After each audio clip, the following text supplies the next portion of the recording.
अत्याधिक दुर्घटनांमुळे पुन्हा एकदा प्रतिबंधित नायलॉन मांजाविरुद्ध पोलीस प्रशासनाने कंबर कसली असून नायलॉन मांजा खरेदी विक्री करणाऱ्यांसह नायलॉन मांजाचा वापर करणाऱ्यांवर देखील आता कारवाई करण्यात येणार आहे। त्यामुळे सामान्य नागरिकांसह लहान मुलांमध्ये देखील नायलॉन मांजा किती घातक आहे याबाबत जनजागृती करण्याच्या उद्देशाने महानगरपालिकेच्या वतीने मनपा शाळेतील 18,000 विद्यार्थ्यांनी नायलॉन मांजा न वापरण्याची शपथ घेतली। याबाबत ग्रामीण पोलीस अधीक्षक डॉक्टर विनयकुमार राठोड यांनी नायलॉन मांजा विरोधी धडक मोहिमेबाबत सविस्तर माहिती दिली।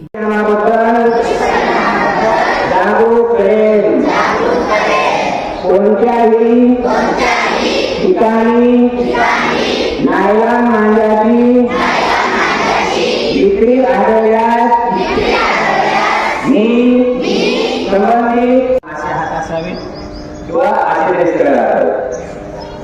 तसे तो विक्रीची अशी असं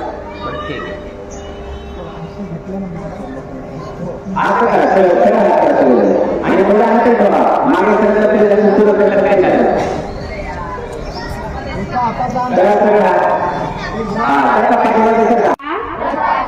बंदिस्त मांजा वापरणार नाही।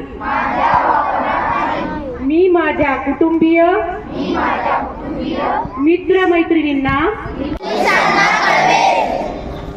यानंतर आपण आदरणीय आयुक्त साहेबांचा जो संदेश आहे हे आव्हान सर्व शहरवासियांना सर्व विद्यार्थी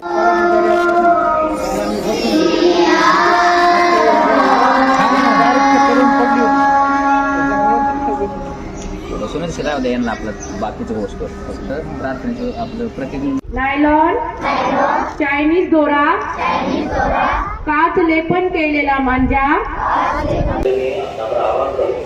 कुठेही आपल्याकडे आपल्या जवळपास असे नाही ना तुम्ही नक्कीच पोलीस स्टेशनला आणि महानगरपालिकेचे नोंदणी कार्यालयाला आवडत करा। विरुद्ध कडक कारवाई करा। त्याला पोसावे कोणी नसतं परंतु शेवटी माणसाचे सुद्धा आता गळत आपले गेले काही मुलांचा गंभीर आजारापर्यंत झालेला आहे।